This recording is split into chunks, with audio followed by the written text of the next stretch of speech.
Olá, pessoal. Boa tarde a todos. Espero que vocês estejam todos bem. eh, Esperando aí por um grande evento e espero que a gente tenha esse grande evento aqui hoje com vocês, né? Para falar sobre o tema de gestão de informações de processo, né? Temos hoje dois grandes palestrantes. Um deles é o Ricardo Caruso, né, da Aquário Software. O outro deles é o Clodoaldo Cabral, da Yokogawa. E esse tema eu acho que é bastante pertinente, fecha aí com chave de ouro, né? Um evento, mais um encontro técnico, né? Fecha aí com chave de ouro o nosso calendário anual de encontros, né? Que eu acho que foi bastante rico, bastante diversificado, né? A gente falou sobre uma série de temas, a gente falou sobre IoT, falamos sobre inteligência artificial, falamos sobre indústria 4.0, enfim, para a área de processos. A gente falou sobre tantos temas, né? E hoje a gente vai entrar um pouco mais em detalhes sobre os dados, né? Esses dados de processo, as informações que estão no chão de fábrica e o que que a gente pode fazer com esses dados, né? Como transformá-los em informação acionável, né? De alguma forma, né? E eu acho que as palestras de hoje vão tratar bastante desse tema. Deixa eu compartilhar aqui minha tela para falar um pouquinho sobre a ISA, né? Pode ser que alguns de vocês ainda não nos conheçam, então, muito rapidamente, quero falar para vocês sobre a ISA. Pessoal, para quem não me conhece, eu sou o Carlos Paiola, eu sou presidente da Seção São Paulo, né, desse ano e também do próximo. Estou na ISA aí há praticamente 20 anos, né? Nessa que é a Sociedade Internacional de Automação, né? A ISA ela tem uma série de ferramentas, uma série de produtos, né, que ela gera, mas eu acho que o mais importante de todos é a norma técnica, né? É a norma técnica nessa nossa área de automação e sistemas e que vai desde realmente do chão de fábrica, da parte de instrumentação, até a parte de comunicação entre sistemas, né, do chão de fábrica com o corporativo, enfim. Tem uma série de assuntos que são tratados pela ISA através dessas normas e também através dos seus eventos, das suas publicações, né, das suas revistas, né? Então eh, todos esses itens aí, né, são benefícios para aqueles membros da ISA, né? Então todos aqui que são membros, puxa, muito bem, obrigado por fazerem parte, né, da nossa sociedade. Quem não é, deixo aqui o convite, né, para se tornar membro. E eu acho que tem uma série de benefícios interessantes para vocês como ter acesso de fato a essas normas, às publicações, a esses eventos, né? A ISA São Paulo especificamente, né, é um capítulo da ISA aqui nessa nossa região metropolitana. Então a gente promove eventos e tenta levar à frente aqui as discussões, né, dos assuntos que fazem sentido para esse nosso público, né? Então o pessoal que está na Grande São Paulo, no ABC e também na Baixada Santista, né? Então a gente tem tentado retornar, né, com os eventos presenciais, mas o que tem mais fortemente acontecido são esses eventos remotos, né, esses eventos virtuais que desde o início da pandemia a gente tentou emplacar e eu acho que tem dado certo, né? Eu acho que tem funcionado, vocês têm aparecido com frequência aqui para prestigiar os nossos eventos, né? O objetivo, então, é sempre trazer essas discussões sobre as tecnologias, né, sobre os serviços, sobre tudo isso que faz sentido para o universo do profissional de automação, tá?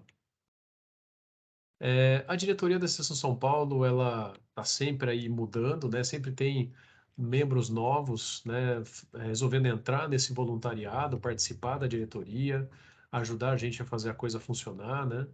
E hoje, além do tesoureiro, que é o Carlos Guri, né, e de mim, aliás, o Guri está num evento lá nos Estados Unidos, representando a ISA Seção São Paulo, num evento de líderes da ISA, né, anual, um evento bem bacana, que tem palestra de uma série de empresas, de profissionais, né, da área, se discute muito sobre o futuro da automação, né, e, coincidentemente, até eu estava vendo agora há pouco aqui uma palestra de um camarada da Yokogawa, né? Então, o Clodoaldo está palestrando aqui com a gente, mas lá na ISA dos Estados Unidos também tinha uma outra palestra da Yokogawa, né? E a gente tem enfim, vários outros diretores, né? A Ana, o Edmir, a Mônica, o Marcelo, o Simonati, o Afonso, o Lucas, o Cláudio Garcia, né?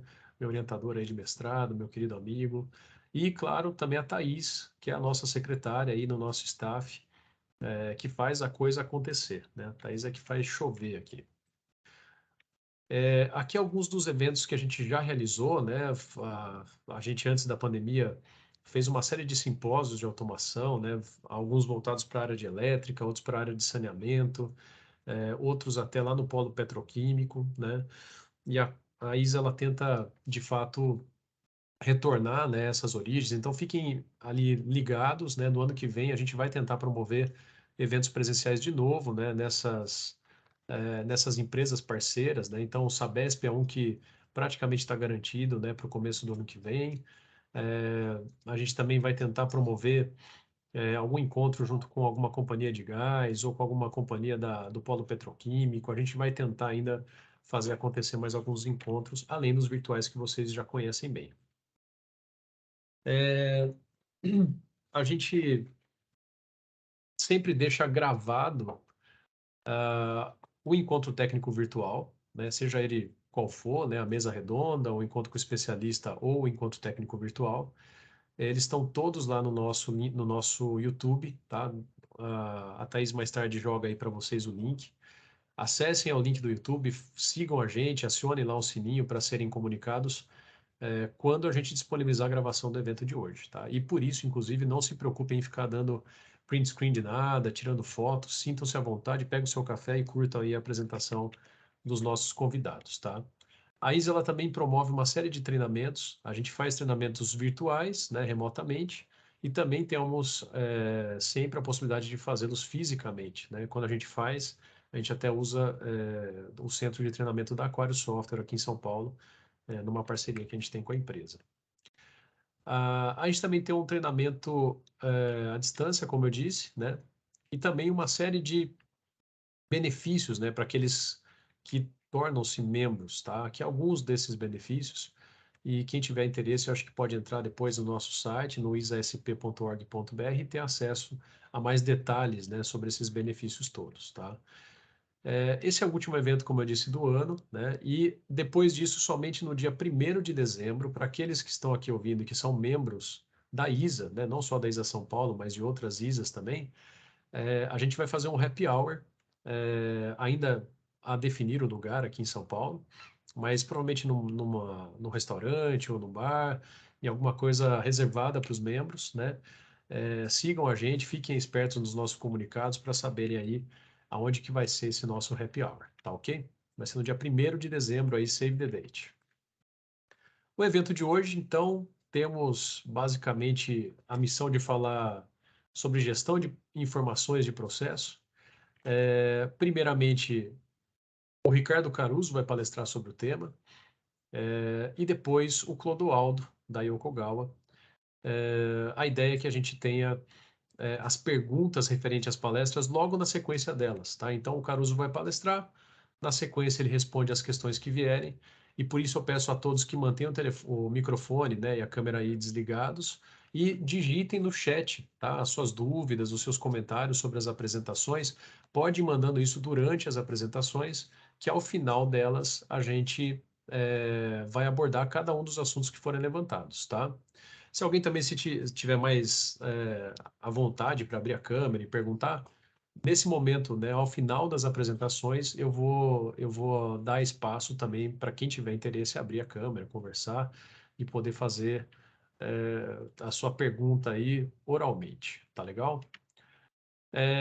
Agradeço demais, né, as duas empresas que estão patrocinando, participando desse evento hoje, né, Aquário Software e Yokogawa, empresas aí tradicionais dessa nossa área de automação.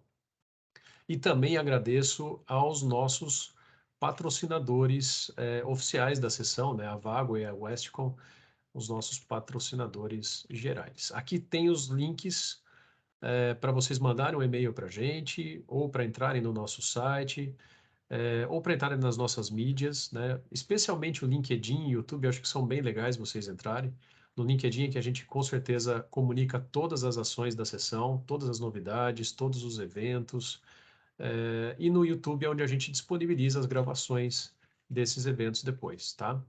Então, sem mais delongas, quero passar a palavra aqui para o Ricardo, né? O Ricardo que é meu parceiro lá na Aquário Software, né? Eu esqueci de comentar, mas eu também sou diretor lá na Aquário Software. E o Caruso, ele é sócio e diretor da área técnica na Aquário Software. Também é professor do curso de Indústria 4.0 da Fundação Vanzolini.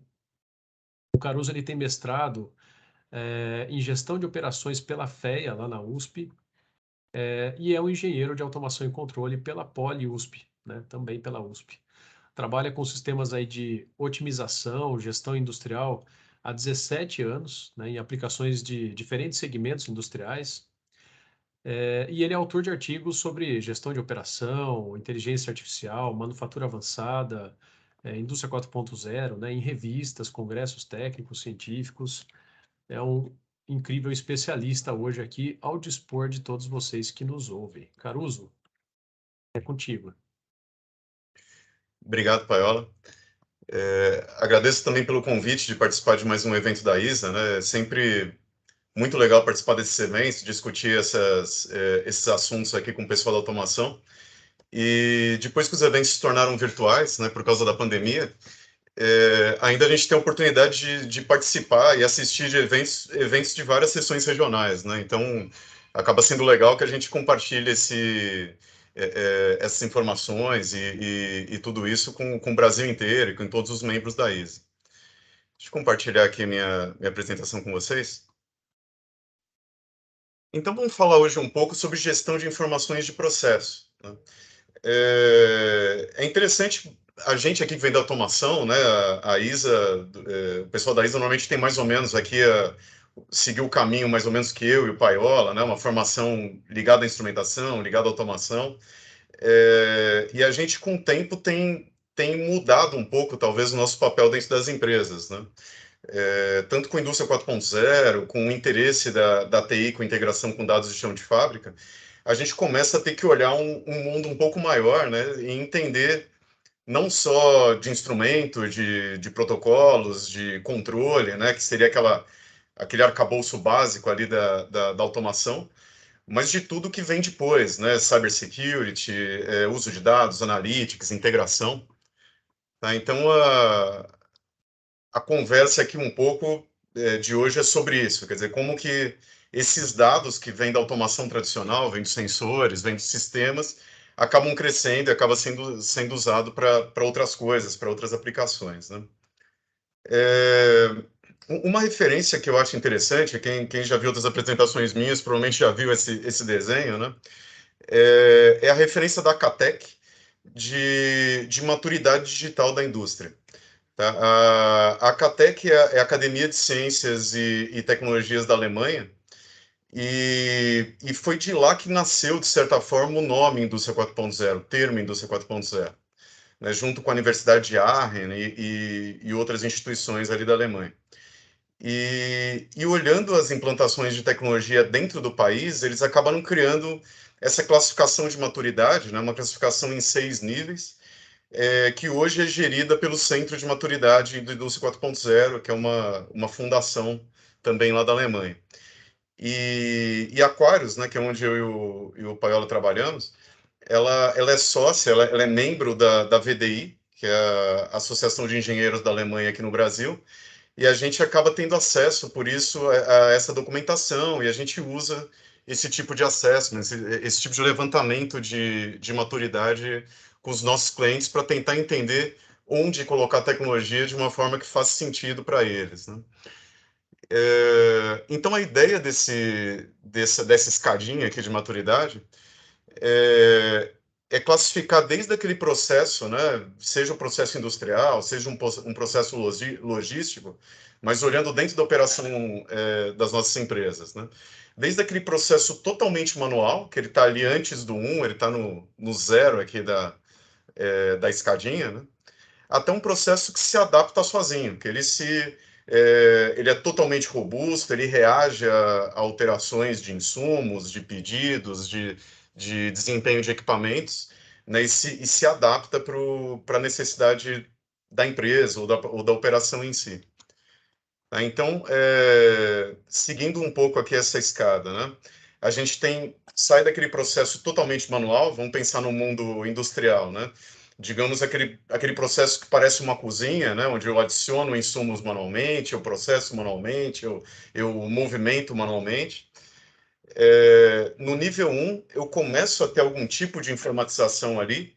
Então, é aquele processo que eu coloquei o primeiro controlador, eu coloquei um PC, eu coloquei um PLC, um DCS, e eu começo a ter aquela coleta de dados e processamento de dados local ali na operação. Do nível 1 para o nível 2, eu vou ganhando com conectividade. Quer dizer, eu já tenho um processo que tem sua automação, tem outro pedacinho do processo que tem outro PLC, outro conjunto de automação, e eu interliguei os dois para ter algum tipo de coordenação entre eles, algum tipo de intertravamento.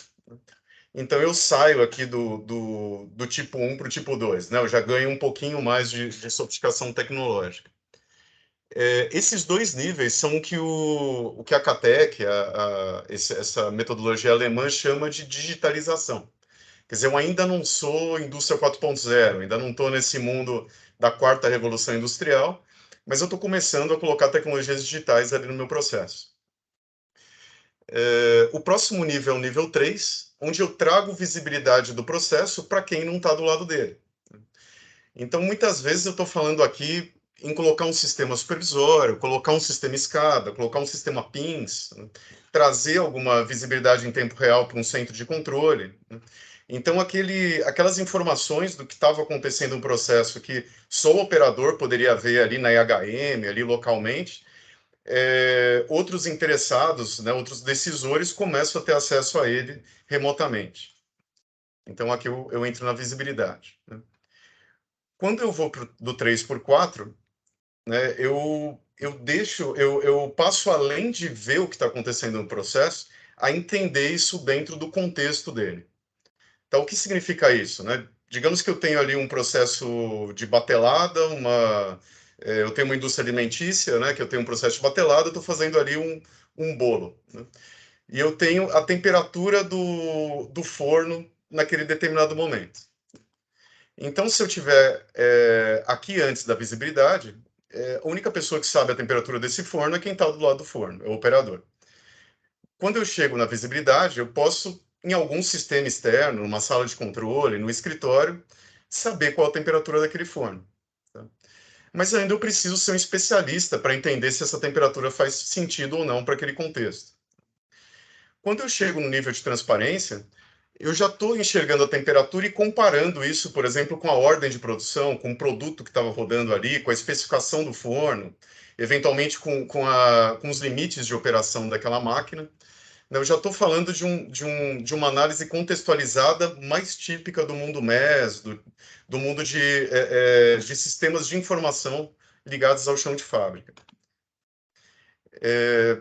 Quando eu saio do 4 e vou para o 5, eu não só enxergo o que está acontecendo agora dentro do contexto, mas eu começo a prever, né? Então, eu sei que eu tenho, por exemplo, ali o meu forno dentro da especificação, né, daquele produto, daquele bolo ali que eu estou fazendo, mas com o comportamento que ele está tendo agora, né, eu posso usar inteligência artificial, posso usar um algoritmo de predição, eu começo a ver que daqui a 2 horas eu posso ter uma saída de especificação desse produto ou uma saída de limite de operação do forno, né, tendo que tomar uma ação.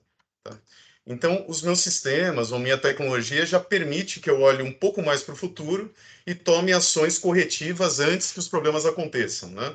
Eu consiga evitar, né, que esse problema aconteça e eu não perco o produto, não tenho problemas de manutenção, né? Eu mantenho a operação dentro do normal.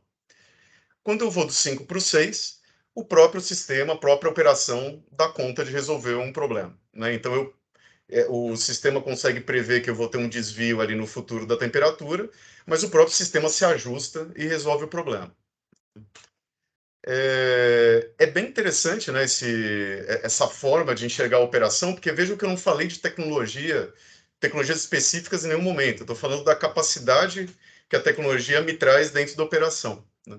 Então, independe da tecnologia que eu vou adotar ou do tipo de processo que eu estou olhando, né? E em contato com o Centro de Maturidade, eles trouxeram uma informação interessante para a gente, que a média da Alemanha, né, que é quem está iniciando esse movimento, que já tem uma certa maturidade em implantação de tecnologia de operação desse tipo, em média eles estão aqui entre o 3 e o 4. Eles estão com uma nota de 3,5, 3,6 ali nas fábricas deles, né? Então vejam que a Alemanha não está aqui, né? Às vezes a gente olha ali e fala, putz, o mundo inteiro é adaptativo e eu não, né? Não, a Alemanha mesmo tendo assim algumas fábricas, alguns processos que de fato estão com bastante tecnologia, com adoções bastante interessantes, eles em média ainda estão trabalhando aqui entre a visibilidade e a transparência. E alguns levantamentos desses que foram feitos no Brasil, né, o volume é bem menor que na Alemanha, tá? Mas ainda assim a gente consegue ver desses levantamentos que a gente está aqui entre o 2 e o 3, tá? Entre 2,5 e 2,8. Então vejam que essa barreira aqui, né, da conectividade até a transparência, é mais ou menos onde o mundo inteiro está. Tá? E a gente ainda tem uma série de desafios aqui tecnológicos e de implantação para a gente começar a levar o mundo inteiro, né, a média das operações e das fábricas aqui para frente. Tá? Então vê que a gente não está tão distante assim da Alemanha, né? Isso não quer dizer que não tem um caminho enorme ali para frente.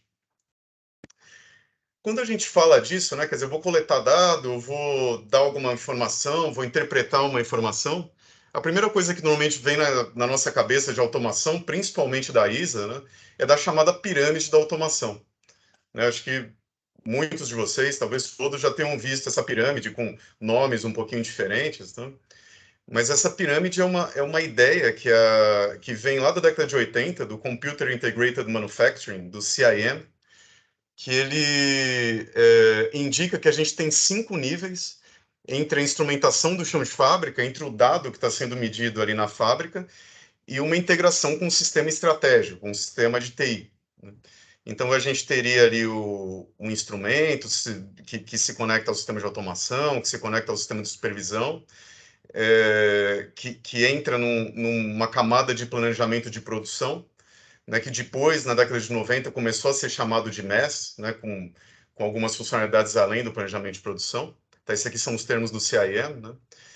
E depois, do nível 3 para o nível 4, ele entra numa camada mais de TI, mais de negócio, mais estratégica, que acabou se transformando também no RP, né, também ali no final da década de 80, começo da década de 90. Né? E esse desenho em camadas, ele nos passa uma mensagem, né, que eu sempre vou ter uma integração linear, né? Então, eu tenho o meu sistema de instrumentação, eu coloco um sistema de automação em cima, eu coloco um supervisório. Se eu quiser pegar um dado aqui, eu sempre vou ter que fazer esse caminho direto aqui de várias camadas.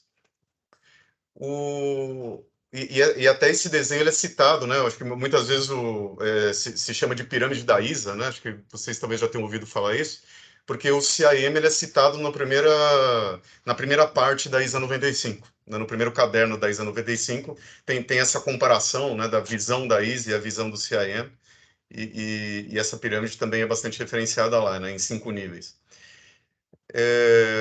Agora, quando a gente vê essa pirâmide, essas integrações 2 a 2, né, de um sistema para um sistema, né, a gente normalmente imagina, né, que sempre, né, eu vou ter o meu planejamento estratégico, usando dados da instrumentação ligada a um sistema de automação, contextualizado por um MES e assim vai.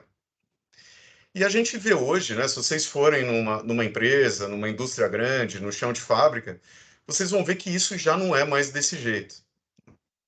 Isso tem a ver com várias coisas, inclusive com a tecnologia, né? Hoje a gente tem tecnologias que permitem a gente pular algumas camadas quando faz sentido. Tá? Não estou falando que sempre faz sentido, né? É muito comum aquela pergunta, né? Pô, o que vai acontecer com o RP no mundo da indústria 4.0? O que vai acontecer com o MES da indústria 4.0, né? Eu acredito que eles vão continuar lá, vão continuar existindo, eles têm funcionalidades de sistemas interessantes, mas nós vamos ter tecnologias para escolher outras arquiteturas ou outras integrações quando isso fizer sentido. Então, vamos tentar pensar numa arquitetura um pouco mais próxima do que a gente encontra no dia a dia, né? Esse aqui é o caminho mais ou menos lá da pirâmide da automação, né? Eu tenho ali os meus equipamentos com a minha instrumentação. Esses equipamentos estão ligados aos sistemas de automação. Esse sistema de automação tem uma IHM, tem um SCADA, eu posso ser um DCS, onde eu já tenho minha IHM integrada, mas eu tenho uma parte aqui de relacionamento com o operador, né? Eu coleto esses dados através de um historiador ou diretamente para um MES. Esses dados vão para um MES, então eles são contextualizados, né? Eles olham que produto, que equipamento está parado por manutenção, ou está, enfim, está parado porque não tem uma ordem de produção sendo executada, ele contextualiza isso para o negócio, e depois isso fala com o RP, né? Pegando as necessidades de negócio de produção e apontando quanto que eu produzi de verdade, né? Mas normalmente quando a gente vê ali a produção, a gente vê que tem outros instrumentos ali no chão de fábrica, né? Por exemplo, instrumentos analíticos, né? Instrumentos de qualidade, ou então instrumentos de manutenção, né? Por exemplo, eu tenho ali um motor onde eu faço esse caminho todo para operação, para produção, mas eu tenho ali uma medição de vibração que vai diretamente para um sistema especializado em análise de vibração, e ele se comunica, por exemplo, com o meu sistema EAM, que é o meu sistema de manutenção, né? Responsável por abertura de ordens, por gestão da minha equipe de manutenção, né? Quer dizer, já é um caminho paralelo aqui, né? Eu já não estou fazendo mais aquele caminho da pirâmide, mas isso aqui existe e faz sentido para esse contexto, né? Muitas vezes eu vou ali no laboratório, o laboratório tem outro sistema, que é um sistema de laboratório, um LIMS, que também tem instrumentos de laboratório, né? Quer dizer, eu tenho ali um sistema de instrumentação analítico que se conecta diretamente com o LIMS. Eventualmente, até o LIMS se comunica com o historiador, se comunica com a automação aqui para pegar alguns outros dados, e ele preenche diretamente, por exemplo, relatórios de qualidade no meu RP. E eu tenho também lá nos meus terminais logísticos outro sistema que eventualmente se conecta também com o meu historiador, com o meu sistema de automação, mas ao invés de contextualizar com olhos de produção esses dados, ele contextualiza com olhos de logística, né? Eu preciso embarcar um determinado combustível, eu preciso colocar um lote de produtos num caminhão, enfim, preciso carregar uma quantidade de produto num navio, né, se eu estiver num terminal portuário. Então, eu tenho alguns dados, né, que fazem um caminho diferente e vêm aqui também para o TMS. E muitas vezes eu tenho sistemas de análise de dados que pegam dados desses caras todos, né? Eu só não enchi de setinha aqui, mas ele poderia ir para todos os sistemas. Esses dados, alguns serem concentrados num data lake ou num repositório analítico, né? Eventualmente eu tenho algoritmos de análise falando com o sistema de data lake, eventualmente diretamente com o historiador, entregando isso para um sistema de BI que atende a empresa inteira, tá? Então, normalmente, quando a gente vê o cenário inteiro, né, vê o cenário do uso dos dados de tempo real, das operações, a gente vê que esse negócio é um pouco maior e um pouco mais complexo, né? Normalmente, quando eu falo isso, né, para o pessoal de automação, de operação, normalmente vem aquele susto, né? Fala, cara, eu já estou tendo dificuldade de fazer a pirâmide de automação aqui, né? Eu estou tentando comprovar valor, tentando conseguir orçamento para fazer o meu MES e estou tentando crescer isso aos poucos, né? Agora você me vem aqui com uma complexidade, com um monte de letrinha, com um monte de sistemas e um monte de integrações, além da pirâmide básica que eu estava fazendo. Além do aumento da complexidade, algumas tecnologias trazem alguma facilidade para isso tudo. Quer dizer, tanto facilidade do ponto de vista técnico, né, de conseguir uma integração e uma governança maior, né, porque eu não estou mais falando de gerenciar 2 ou 3 sistemas, né, eu estou falando de gerenciar vários sistemas fazendo coisas diferentes, e tanto com uma redução de custo nessa escala, tá, que são as tecnologias de nuvem e de cloud computing.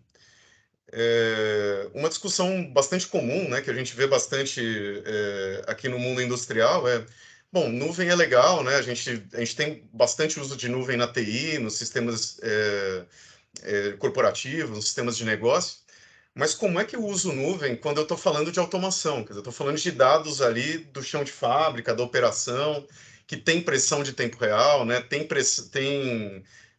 Precisa ter alta confiabilidade, né? Então, sempre que eu falo em nuvem aqui no contexto industrial, normalmente eu estou falando já nas chamadas arquiteturas híbridas, tá? Ninguém, assim, ou pelo menos hoje a gente ainda não enxerga, né? Ninguém pegando toda a tecnologia industrial e jogando para a nuvem, né? Quer dizer, eu não tenho só os equipamentos no chão de fábrica, o resto todo rodando em nuvem, tá? Isso ainda é muito difícil imaginar como fazer isso, tá? Mas a gente já tem uma série de alternativas de passar pelo menos algumas funções, algumas partes do processamento de dados para a nuvem, ganhando muito em escala, ganhando muito em custo, normalmente reduzindo o custo desse processamento e permitindo que aquele monte de comunicações e de sistemas que eu mostrei lá atrás se tornem viáveis no dia a dia. E aí, como que eu escolho, né, quando eu falo de nuvem, o que eu vou manter localmente na minha fábrica, ou na minha operação, no meu processo, e o que eu vou levar para a nuvem? Então, quais são as vantagens de não mandar para a nuvem e quais são as vantagens de mandar para a nuvem?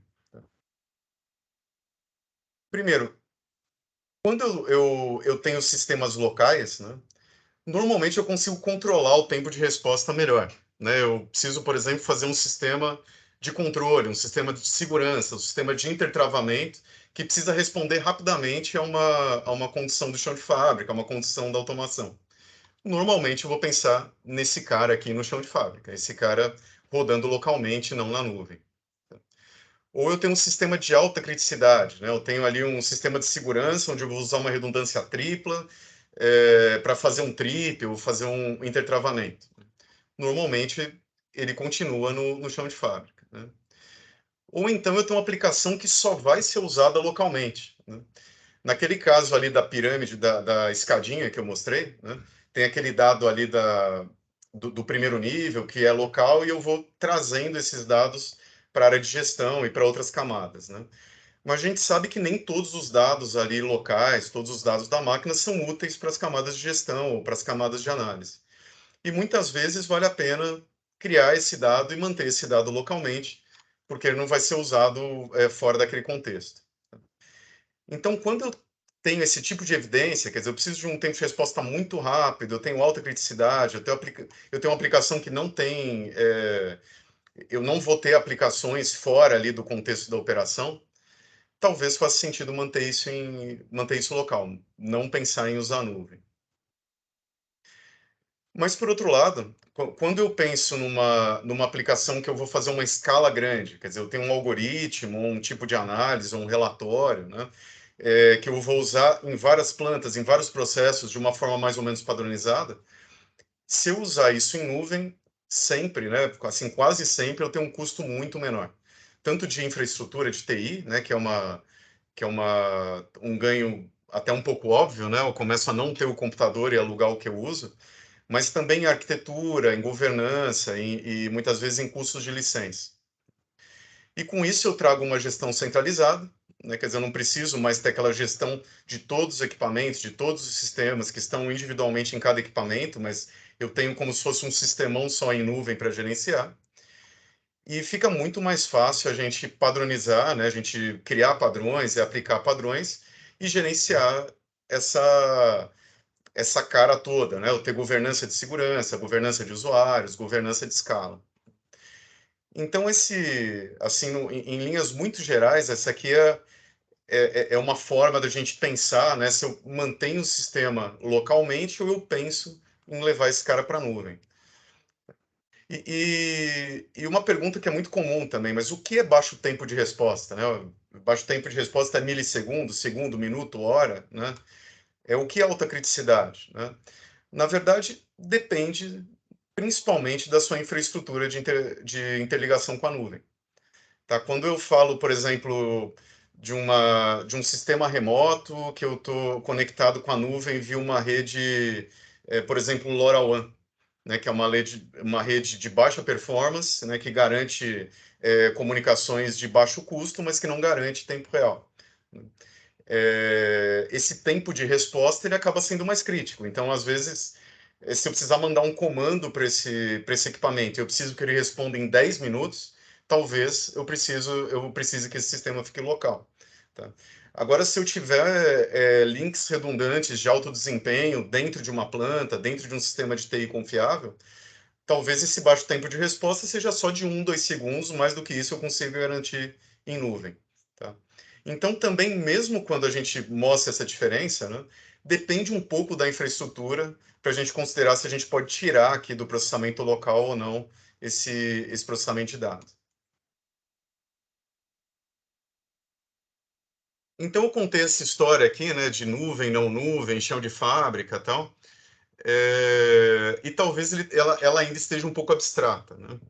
Eu vou usar dois exemplos mais para ilustrar, né, na prática, já falando de sistemas mais reais aqui, sobre essa divisão de chão de fábrica e nuvem para dois casos. Tá, eu acho que fica um pouco mais palpável, né, para a gente de automação como que isso funciona, né? Então, digamos que eu queira implantar um sistema de análise de dados, né? Eu quero coletar dados de chão de fábrica e analisar esses dados em algum sistema externo aqui. Tá? Então, eu vou colocar na nuvem, eu vou colocar no meu, fora aqui do meu chão de fábrica, né? O meu repositório de dados de análise, meu data lake, né? Então, eu vou coletar dados aqui no chão de fábrica e copiá-los aqui para a nuvem para fazer esse tipo de análise. Os meus algoritmos de análise, né? Os cálculos matemáticos, funções, tudo mais, vão ficar também na nuvem, e o meu sistema de BI, né? Eu acho que bastante gente aqui que usa BI hoje, né, seja qual for o fornecedor, o Power BI da Microsoft, o Qlik, o QlikSense, né, da Qlik, ou sistemas de outras plataformas, né,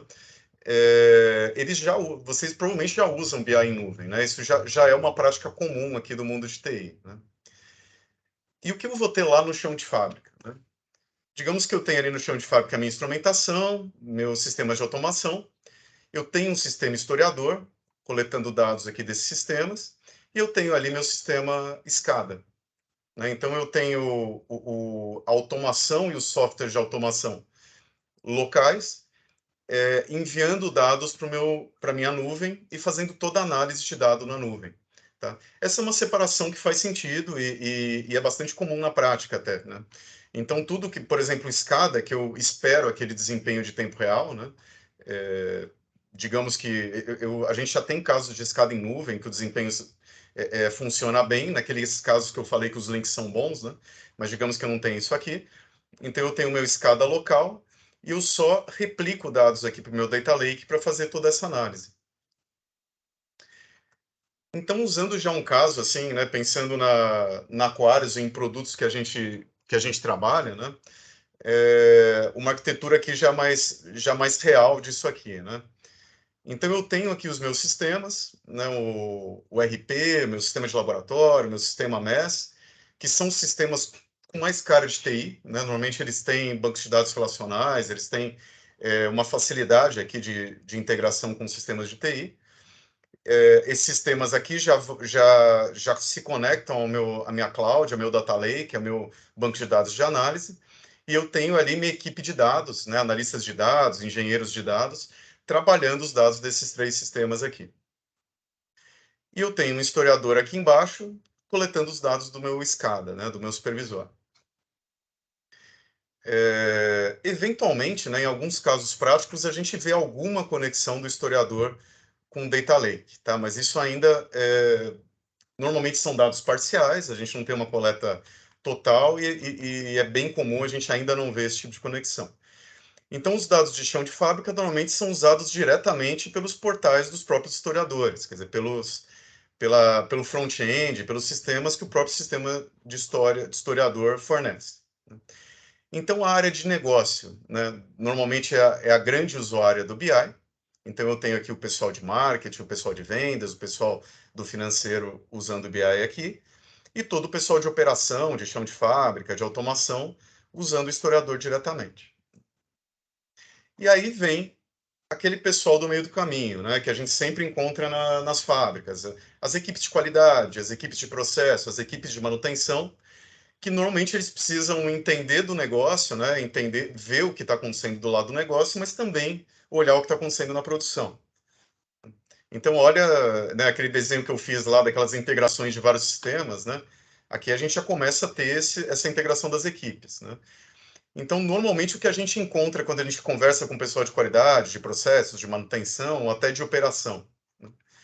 Aquelas planilhinhas, né? Ele até é usuário do historiador, é usuário do BI, mas eles também têm ali os cálculos de qualidade, de específicos, cálculos de manutenção, planejamento de processo, todos em arquivos, em planilhas, em sistemas não online, não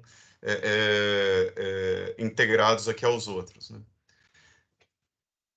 Então, a proposta desse sistema aqui, SIC, né, que é um dos sistemas que a gente trabalha aqui para esse tipo de integração, é trazer o conhecimento, né, dessas áreas de manutenção, processo e qualidade para o jogo aqui dos dados, né?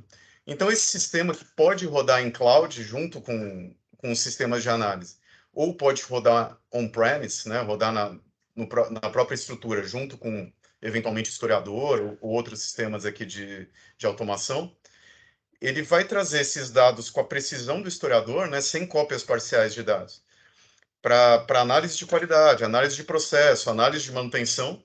Ele permite que esses profissionais coloquem o conhecimento, por exemplo, expressões matemáticas, capacidades de previsão, né, tudo mais aqui através desse sistema, né, junto com os dados do historiador, e ele pode eventualmente empacotar esse conhecimento em análises disponíveis para a área de negócio. Então, esse caso específico, né, a gente fez aquela divisão nuvem, local, tudo mais, né, digamos que a gente já colocou o SIC aqui em cloud, né, mas ele servindo como meio do caminho entre os sistemas de análise, de BI, né, digamos, mais tradicionalmente da TI, com esses sistemas temporais, esses sistemas aqui de chão de fábrica, aproveitando o conhecimento de qualidade, processo, para análise de negócio.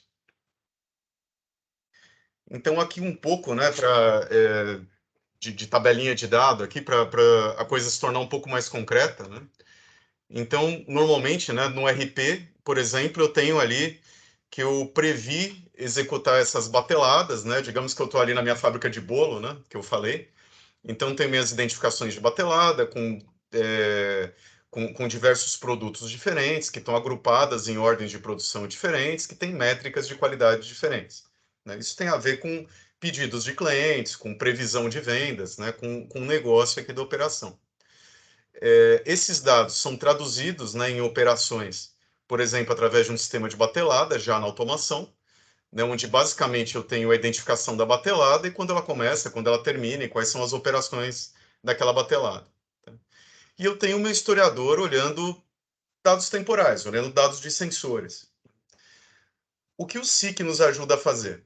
Tá? É pegar esses dados temporais, digamos que eu tenho ali uma curva de temperatura e de consumo de energia, contextualizar via sistemas de bateladas na minha ordem de produção, né, no meu contexto de produção, e me ajuda, por exemplo, a entender se aquela curva de temperatura daquela batelada que está rodando agora, ela se compara às outras bateladas de boa qualidade, né? Ou o consumo de energia que eu tô tendo agora para uma determinada operação faz sentido com o meu histórico, ou com as curvas de consumo que eu vi no meu passado, né? Ou então, que olhando para o futuro, né? Se eu tenho a tendência de sair de qualidade ou de sair do custo de energia que eu estou acostumado. E esses dados, eles podem ser consumidos diretamente pelos analistas aqui, ou podem ser passados de forma integrada, de forma empacotada para os sistemas de BI. Sejam eles sistemas on-premises, como pode ser o Tableau, pode ser o Power BI, como em cloud, como pode ser também o Power BI e o QuickSight da Amazon. Então, só um exemplo desse joga bloquinho para a nuvem, joga bloquinho para baixo, né? Para o processamento local. Outra possibilidade, né? Mais um exemplo aqui. Eu contei uma história onde o historiador estava ali local, né? Ele estava rodando na fábrica ou na própria estrutura da minha planta, né? O historiador, a princípio, ele não é um sistema com uma pressão de tempo real, né? Com uma pressão de desempenho muito grande, né? Ele pode armazenar os dados, e normalmente eu uso para análise de tempos maiores, né? Então, por que não jogar esse historiador para a cloud? Essa é uma tendência, ou é uma discussão que a gente está tendo bastante hoje com os nossos clientes em vários contextos de aplicação. Falando um pouco aqui do Historian, né, que é a tecnologia que a gente trabalha de historiadores, o Historian ele pode ser adquirido, assim, até do ponto de vista comercial, dentro do seu contrato da AWS, né? Se eu for uma empresa que já tem um contrato com a Amazon, eu vou lá, ele é um dos serviços da Amazon. Eu posso buscar, né, quem tiver acesso direto à Amazon pode buscar ali GE Historian, vocês vão encontrar ali um serviço chamado GE Historian, né? E esse historiador pode ser criado como um serviço diretamente em cloud. E esse historiador em cloud, ele pode coletar dados tanto de outros historiadores, né? Digamos que eu já tenho um historiador local implantado e ele é usado, por exemplo, pela equipe de operação para criar trends ali no supervisório, então eu não quero tirar esse historiador local, tá? Mas eu posso trazer esses dados também para a nuvem, usando a mesma tecnologia, né, de forma totalmente transparente, e usar todas as vantagens de análise em nuvem, de serviços que eu tenho em nuvem, e até o custo de ter um historiador em nuvem. Eu vou falar sobre isso no próximo slide, mas que é muito menor do que ter um historiador local. Tá? Putz, eu não uso historiador da GE, uso outros historiadores de mercado, como OSI, Infoplus, enfim, mas eu quero trazer esses dados também para a cloud, né? O Historian tem conectores com outros historiadores e com outros bancos de dados. Ele pode ser usado para isso, ó, até o DBC, né, se eu quiser num banco de dados mais genérico. Ou posso fazer a coleta diretamente no Historian, via MQTT, via o PCUA, uma série de protocolos. Tá? Então, hoje já é possível criar esse historiador em nuvem. No caso da GE, né, a GE disponibiliza o historiador já na AWS, e a partir do início do ano que vem já vai estar no Azure também, né, da Microsoft. E se eu uso, por exemplo, o Azure com Power BI, né, ou eu tenho ali o meu Data Lake na AWS, eu vou conseguir fazer transferência de dados de AWS para AWS. Né? Quer dizer, eu já coletei, já fiz o load dos dados para a cloud, eu só preciso carregar ali de um serviço para outro, com custo muito mais baixo e com um desempenho muito melhor. Tá? Então, eu consigo fazer esse tipo de arquitetura com facilidade. Também uma pergunta, né, que sempre fazem, cara, Caruso, você está falando de custo, né, de ficar mais barato, de levar para a nuvem e tal, mas fica mais barato mesmo? Né? Eu fiz uma conta rápida aqui com história, né, que está mais à mão, mas isso acontece com vários sistemas que a gente leva para a nuvem. Né? Então, eu fazendo uma busca ali de história dentro do marketplace da AWS, vocês podem fazer isso se vocês quiserem, vocês vão encontrar alguns serviços ali do história. Tá? Vocês vão ver que tem esse Historian aqui fora da AWS e o Consumption Pricing. A ideia dos dois um deles é aquele Historian tradicional, né? O historiador tradicional, quem já comprou historiador de qualquer fabricante, né? Sabe que normalmente a gente compra historiadores por tag, né? Então eu tenho ali um historiador de 100 tags, de 1000 tags, de 10.000 tags. Eu posso comprar essa licença e subir para a AWS através desse serviço. Ou então posso usar como um serviço AWS, onde eu só pago dados que eu escrevo e dados que eu leio. Tá? E isso é bom ou ruim, né? Quer dizer, pagar dados que eu escrevo ou dados que eu leio. Tá? Se vocês forem na AWS, clicarem aqui, vocês vão ver lá o preço de escrita e leitura. Tá? E eu vou fazer um cálculo rápido aqui de um valor, tá? Vocês podem fazer essa conta depois lá. Quer dizer, se eu for aqui na AWS e reservar 100 tags, coletando um valor por segundo, que é bem rápido, né? Bastante dado, né? Consumindo 10 usuários, que faz 40 consultas por dia, tá? De todos os 100 tags, que também é bastante. Já que eu preciso fazer o custo aqui por escrita e leitura, eu preciso fazer essas aproximações, né? Esse historiador aqui, ele custaria na AWS menos de $10 por mês. Tá? Então vejam o ganho de escala que eu começo a ter quando eu uso nuvem, tá? Esse é um exemplo com historiador, mas isso vale para uma série de outros tipos de processamento de dados, de análise e tudo mais. Né? O ganho de escala que eu consigo ter se eu conseguir levar o meu historiador para a nuvem. Né? Então, se antes eu tinha um historiador ali de 10 mil tags para os meus equipamentos principais, né? Mas, por exemplo, minha área de utilidades não compensava eu ampliar meu historiador, ou uma área diferente, eu levando isso para a nuvem, eu começo a conseguir ganhar escala e ter um custo mais baixo para consultas de dados com volume maior.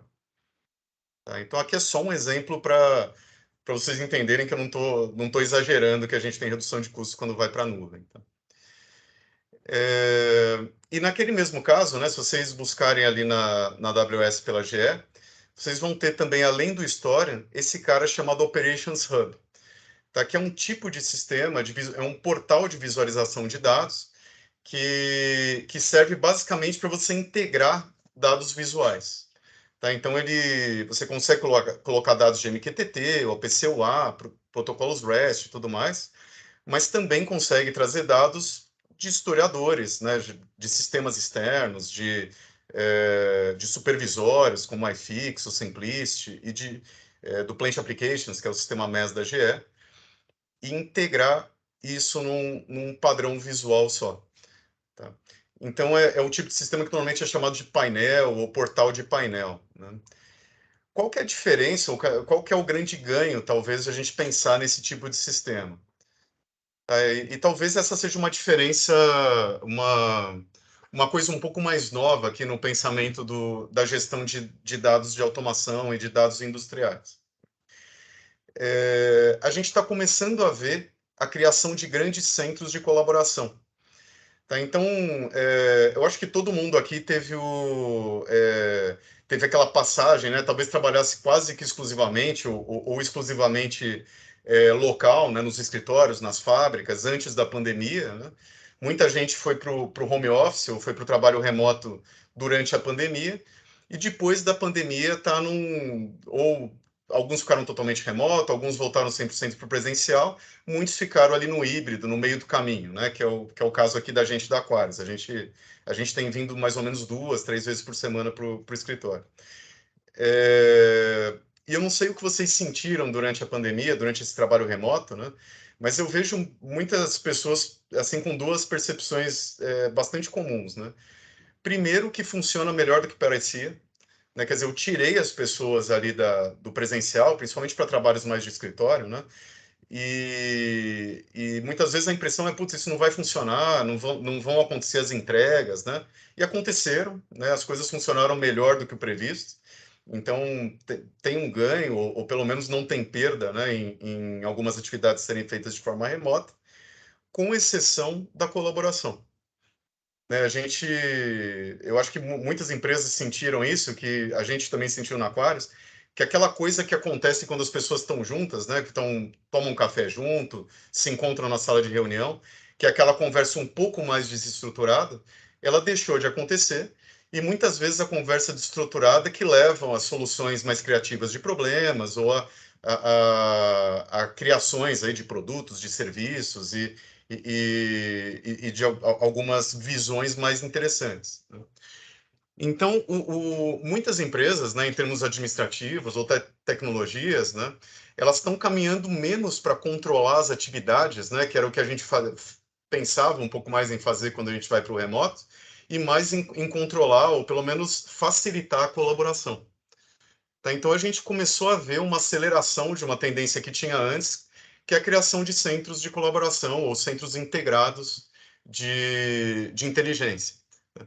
Que muitas vezes são centros físicos mesmo, né? Onde as pessoas, onde os especialistas ou especialistas de várias áreas vão para aquele centro para colaborarem em alguma disciplina. Tá? Em alguns casos, já está se falando em centros de operação ou centros de colaboração virtuais através de algumas plataformas. Então, quando a gente fala de integração nesse caso, né, e a gente tem falado cada vez mais de integração nesse sentido, né, a gente não fala mais de integração de sistemas, que é aquela integração da pirâmide, né, de um sistema falando com o outro. mas a gente está falando de integração de equipes, de integração de pessoas, tá? Tendo sistemas integrados ou não. Tá? Então, essa ideia das integrações, ela, de modo geral, tem tido essa cara. Por exemplo, eu tenho ali os meus sistemas de operação, né? Digamos que eu falo de operação industrial, então eu tenho meus sistemas PINs, meu sistema SCADA, meu sistema, enfim, de SDCD de várias áreas diferentes.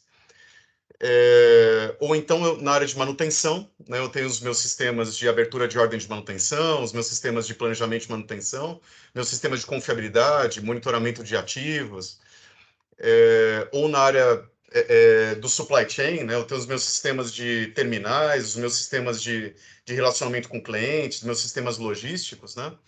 Então, esses sistemas, eles continuam sendo o sistema dessas operações específicas, mas eles têm seus dados compartilhados em centros, por exemplo, de operação, né? Esses centros, na área de operação, a gente chama muito de CCO, né?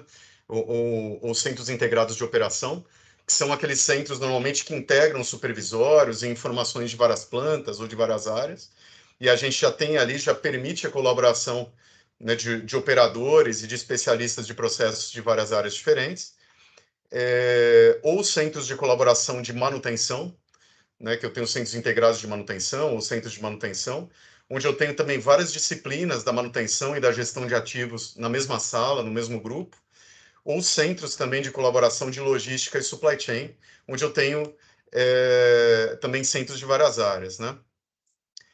E esses centros têm sido chamados, né, principalmente em inglês, né, de control towers. Né, é a control tower de operação, a torre de controle de manutenção, torre de controle de supply chain. E já está se falando, né, em muitas áreas, principalmente uma área pioneira, que é a área de mineração, em centros integrados de operação da operação inteira. Né, o termo em inglês, né, Centro Integrado de Operação, em inglês, a sigla que tem se usado mais são esses IROCs, né, IROC, que seriam centros que integram esses centros. Né? Então, eu tenho na mesma sala, no mesmo grupo, no mesmo sistema de colaboração, pessoas de logística, pessoas de operação, pessoas de manutenção, que pensam juntas, né, pensam de forma integrada em como otimizar a operação inteira. Né? Então, se eu tenho uma parada de manutenção que impacta a operação e pode ter um impacto em logística, né, eu tenho uma coordenação rápida desses times dentro do mesmo centro para eu tentar neutralizar os problemas de negócio que essa parada pode provocar. Tá?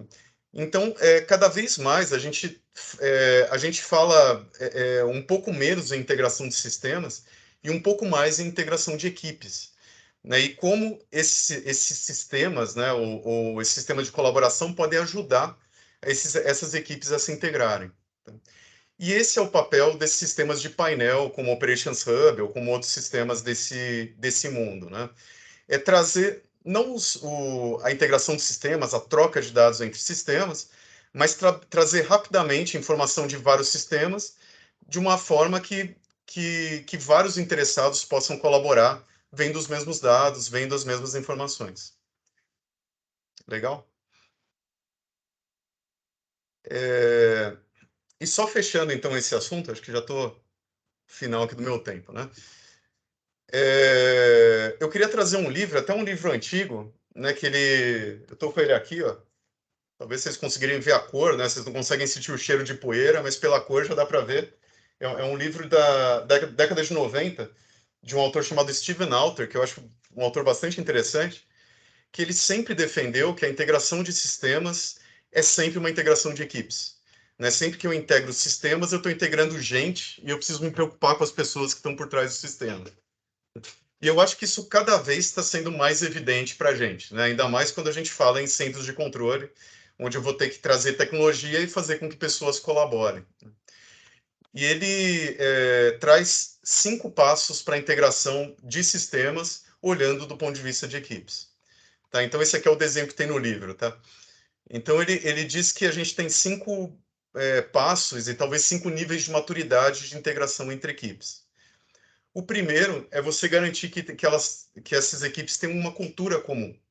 né? Então, não adianta eu pegar uma equipe de operação de duas áreas diferentes, uma equipe de operação e de manutenção, colocar na mesma sala e elas continuarem trabalhando da forma que elas trabalhavam. Quer dizer, eu estou olhando aqui para a eficiência da operação e para a eficiência da manutenção, sem me preocupar de alguma forma com o todo, né? Então, eu preciso ter um mínimo de uniformização da cultura dessas equipes para que elas colaborem, para que isso faça sentido. O segundo nível, segundo o Walter, seriam os padrões comuns, né? Elas precisam começar a falar a mesma língua, né? Eu acho que todo mundo aqui já participou de reuniões de automação com TI, de logística com produção, de, sei lá, vendas e logística, né?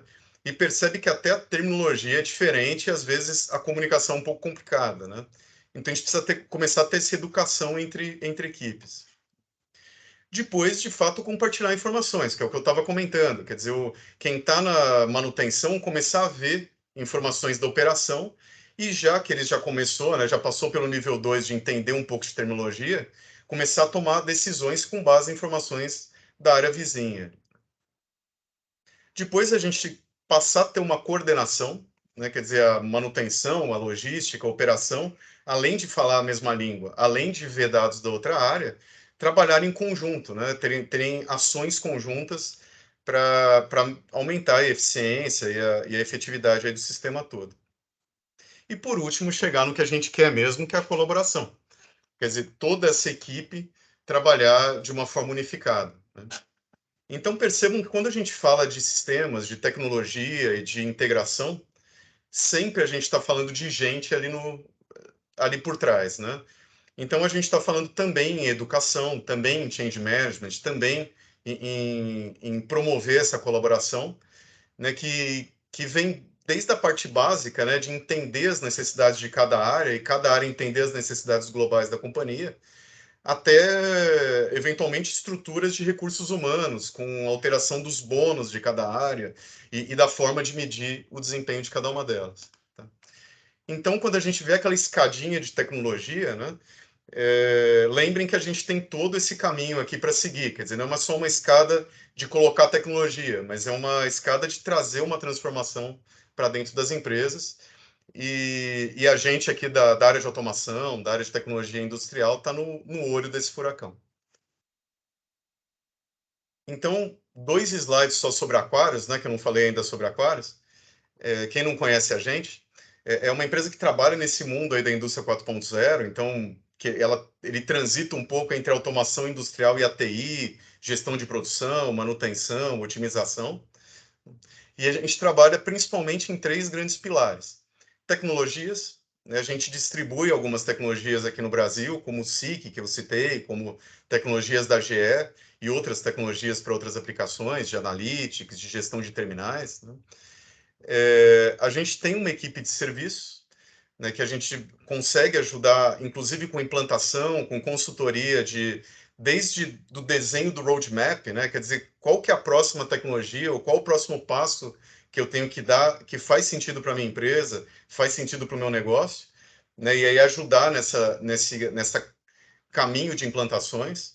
Tá aí, tanto em tecnologia como serviços, a gente tem uma série de parceiros especializados. Então, se a gente encontrar um serviço que eu preciso de um especialista em planejamento logístico, de SNOP, de confiabilidade, né? A gente tem uma rede de parceiros que podem compor esses projetos e criar aqui uma visão um pouco mais macro, um pouco mais completa. E, por último, essa parte de capacitação, né? Como eu citei ali atrás, a gente começou a perceber, né, que educar equipes, trazer informações atualizadas, né, são necessárias, são fundamentais para que essas tecnologias cumpram seus objetivos, né? Eu e o Carlos Paiola, que também trabalha na Aquarius, aí, que abriu a apresentação, nós somos professores da Fundação Vanzolini, do curso de Indústria 4.0, que é um curso de pós-graduação curto, né, de 5 semanas, 35 horas, que fala um pouco desse mundo de indústria 4.0, mas a gente tem também uma série de treinamentos específicos para projeto, de algumas tecnologias e de várias áreas aqui que a gente pode oferecer em vários contextos, né? Até em parceria com a ISA também. E em termos de cliente também a gente trabalha com, aqui é só um exemplo de alguns logotipos, mas com uma série de processos diferentes e uma série de empresas diferentes, né? Que traz um pouco essa visão que eu tentei dar durante a apresentação, de que alguns modelos, algumas formas de pensar funcionam tanto em óleo e gás, saneamento, em alguns processos logísticos, né, de uma forma muito parecida, né, e, claro, tendo que adaptar a indicadores, a tipos de processos particulares, né. E aqui um pouco de números, né, a gente já tem cerca de 1.300 plantas com sistemas nossos, mais de 6.000 alunos treinados, mais de 16.000 licenças de software implantadas. Paiola, eu não sei o quanto que eu Legal. comi aqui do meu tempo, mas se tiver um Você tempinho para pergunta, passou um diga. pouquinho do tempo aí, Caruso, mas eu acho que dá tempo de uma pergunta aqui, Dos né? 45, putz? Você passou. O Kleber perguntou o seguinte, né? O que quer dizer a sigla TMS? Eu acho que lá nos seus Ah, primeiros obrigado. slides você traz. Desculpa, eu joguei um monte de siglas para vocês, né? Isso depois tem que cair na prova para todo mundo lembrar, né? Mas TMS é Terminal Management System. São sistemas de gestão de terminais logísticos. Legal. Caruso, parabéns aí pela sua apresentação, como sempre, muito Obrigado. didática, muito clara. E Só falando foi, demais, né? foi ótimo. Falou demais, mas acho que falou bem. Bom, vamos lá. Sem mais delongas, né? Vou trazer aqui a apresentação do Clodoaldo, né? O Clodoaldo Cabral Arruda Neto. Ele é especialista, né, de aplicação de produtos e soluções pleno na Yokogawa. E ele é um profissional que tem 18 anos de experiência em engenharia elétrica, eletrônica, atuando em grandes empresas multinacionais. Ele é responsável pela coordenação, pela promoção, né, treinamento e comissionamento de PLCs e instrumentos de medição de temperatura por fibra ótica na Yokogawa. Eduardo, se puder abrir aí a sua câmera, compartilhar a sua Olá, tela. pessoal. Boa tarde, tudo bem? É um prazer Joia. aí estar tendo esse tempo aí com vocês, compartilhando aí um pouco das informações que nós possuímos, né? Eu vou tentar falar bastante devagar, eu geralmente falo bem rápido, né? Ainda mais quando o tempo é um pouquinho curto, mas eu vou tentar falar o mais devagar possível e transmitir aí a ideia para vocês desse grande produto aí da Yokogawa, né? Vou compartilhar com vocês aqui rapidinho para vocês poderem acompanhar o que eu vou falar. Então, pessoal, hoje eu vou falar um pouco sobre o SEI Server, né, o Collaborative Information Server, que é um software da Yokogawa aí para as mais diversas aplicações, para os mais diversos propósitos aí, nos sistemas de controle, no tratamento de dados, na questão da inteligência artificial, né, no controle em todas as etapas do processo, em todos os níveis, né, seja no nível realmente do chão de fábrica até o nível gerencial. Vou tentar não me estender muito no tempo, mas são bastantes slides aqui que eu deixei, né? Coloquei bastante informação, mas eu vou tentar passar aí de uma maneira mais rápida e mais clara possível aí, sem também sobrecarregar vocês com muita informação, né? Então, um pouco do histórico aí do Collaborative Information Server, um pouco do histórico do SEI Server.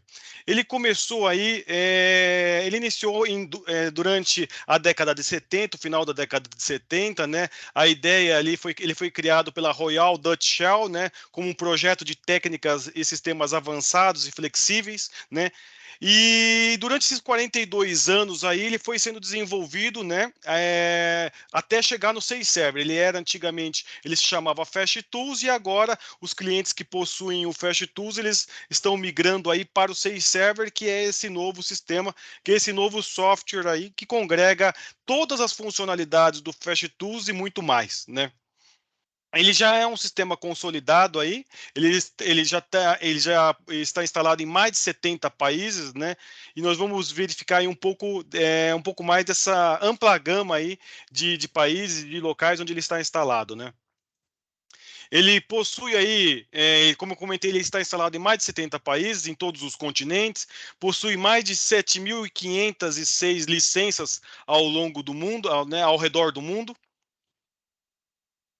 E um pouco mais aí, o que é de fato o SEI Server, né? Eu vou ser um pouco mais detalhista aí nesse aspecto, o SAI Server é um sistema de formação e controle, né, de supervisão entre plataformas que integra sistemas de controle industrial, sensores e inteligência artificial, permitindo operações remotas para uma melhor eficiência operacional, integração de processos em larga escala, a fim de compreender a cadeia de fornecimento de forma ampla, né?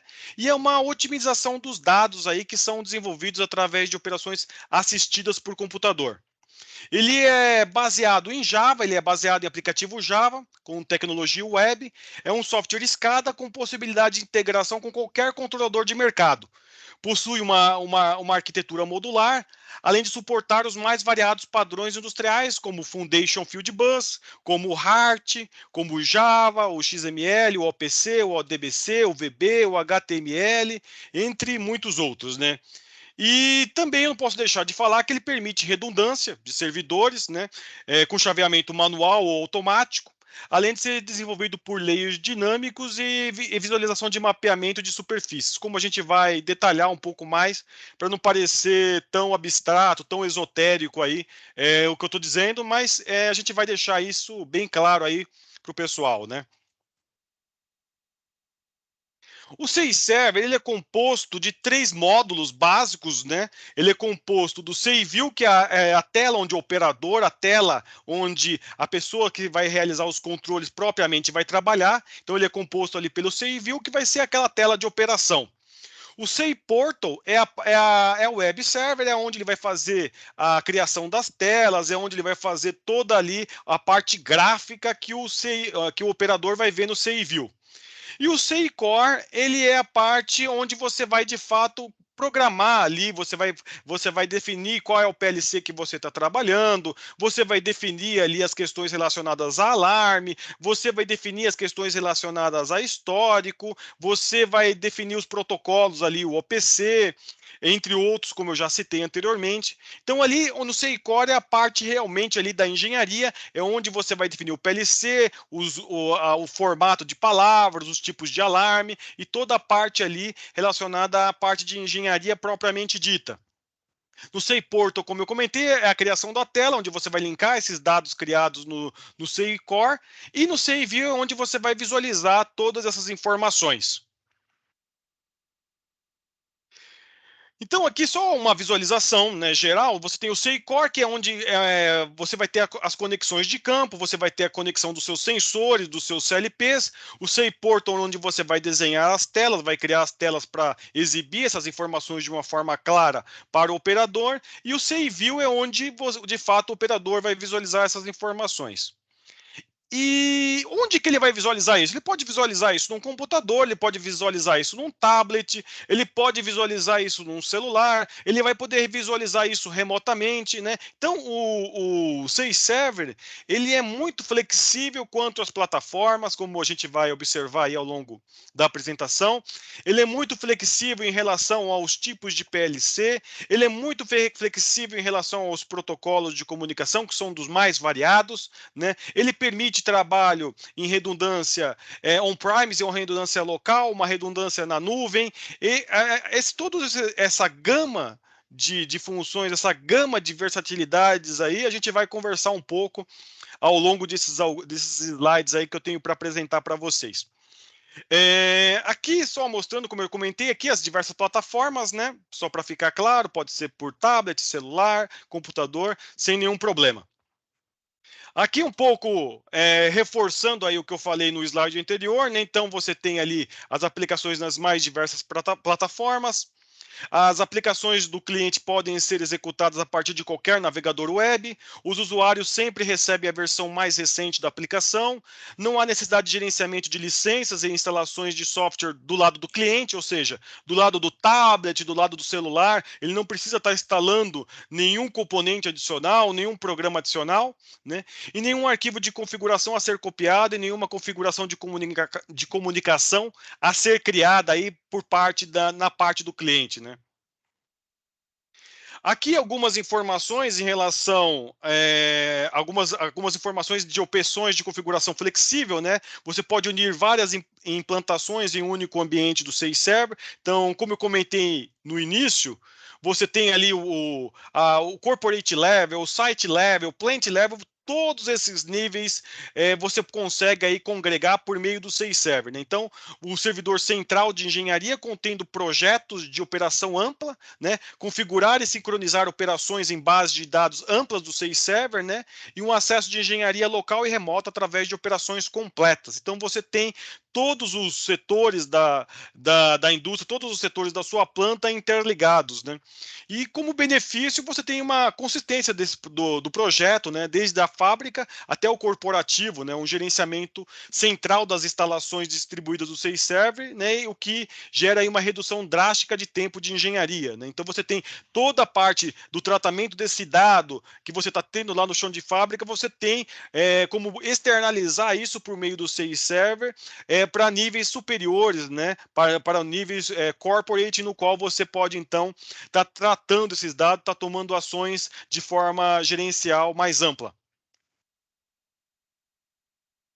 Aqui eu não vou me perder muito em números, mas é só para ter uma ideia, o SAFe Server ele tem uma capacidade de até 16 milhões de itens, né? Você pode ter até 4.095 estações SAFe-Core, né? Então você tem uma enorme capacidade aí, um software que lhe possibilita um tratamento de dados de grande capacidade, né? Você pode ter até 4 monitores por estação de operação, né? Você pode ter até 128 níveis ali de hierarquia dentro do SAFe-Core. Eu não vou me perder muito nesses detalhes mais relacionados aí à capacidade dele, mas a gente pode conversar tranquilamente aí em separado num outro momento, mas é só para vocês terem uma ideia da capacidade de itens, da capacidade de estações de operação que você pode ter junto ao SAFe Server.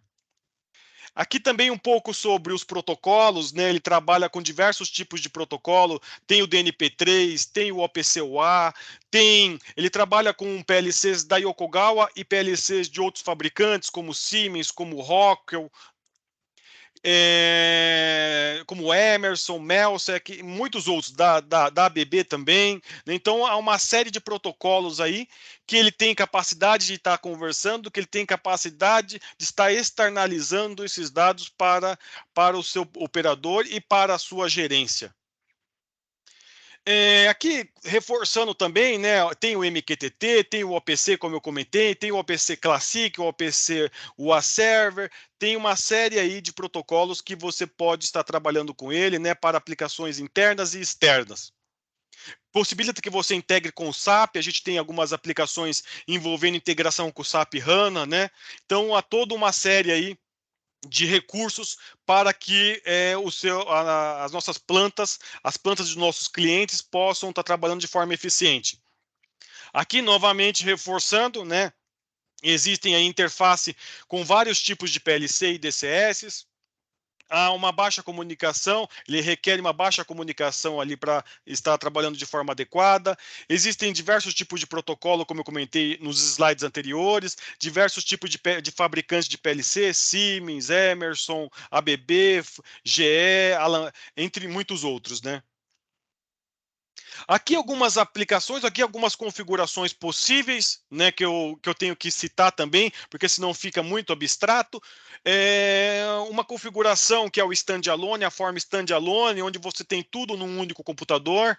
Você tem configurações onde você tem a redundância, você pode ter redundância dual redundante ou hack, você pode ter quadrupla redundância, você pode estar utilizando o SAFe Server como um gateway para sistemas terceiros, então você tem ali PLCs, e esses PLCs você manda informação para o SAFe Server, para o SAFe Core, e aí o SAFe Core manda para um sistema terceiro, então você está usando o SAFe Server como um gateway. Então existem as mais variadas aplicações, como eu comentei, o sistema ele é extremamente flexível e permite aí as mais variadas aplicações, as mais diversas configurações, né? Seja em redundância, seja em standalone ou como um gateway para sistemas terceiros. Continuando aqui um pouco mais sobre redundância, né? Eu tenho que falar sobre a redundância. Ele permite aquela redundância que é chamada a hack, né? Aquela redundância em que você tem a redundância de software e hardware, e aqui também permite a dual redundância. Aqui algumas configurações também, você pode ter redundância envolvendo servidores na nuvem, como a gente já citou anteriormente, né? Então você tem uma série de configurações ali que você pode estar trabalhando tranquilamente com o SACE Server, que ele tem capacidade, ele tem características nativas para esse tipo de processo. Vamos falar um pouco, então, sobre dos modos. Eu comentei com vocês no início que o SACE Server ele é dividido em 3 módulos. Ele é dividido no SACE View, que é onde o operador vai ver a tela. Ele é dividido no SACE Portal, que é onde ele vai criar a tela. E no SACE Core, que é onde ele vai fazer a parte de engenharia ali, falando qual é o PLC que ele está trabalhando, o tipo de tag, as descrições do tag, o formato do tag e tudo mais. Falando sobre o SACE Portal, ele tem ali uma série de recursos, né? Ele tem bibliotecas prontas para que seja fácil a criação das telas, seja fácil e rápido, né? Ele tem uma série de bibliotecas prontas. Ele tem ali camadas dinâmicas de layer para você poder abrir várias pop-ups, várias telas, né, para que você consiga fazer a sua configuração, né? Ele tem uma série de propriedades dos componentes para que você possa alterá-los ali de modo que atenda ao seu processo, né? Ele tem parâmetros, ele tem a parte para você alterar parâmetros, fazer ações, editar o histórico, as mensagens que vão aparecer. Então ele é muito didático, muito simples e com uma série de recursos para que você consiga atender a sua aplicação da melhor forma e da forma mais eficiente. Ele utiliza ali objetos que atendem ali a símbolos AOG, né, que é Advanced Operation Graphics, né, que são padronizados adotando a filosofia ISA 101, né, das HMs de alto desempenho. Então ele utiliza objetos na sua biblioteca que não vão cansar o operador, que são objetos aí que atendem a padrões internacionais e que servem ali para deixar o operador focado na informação que de fato é mais urgente, né? Ele tem ali tem o desempenho de editor de tela do SACE Server SACE Portal, né?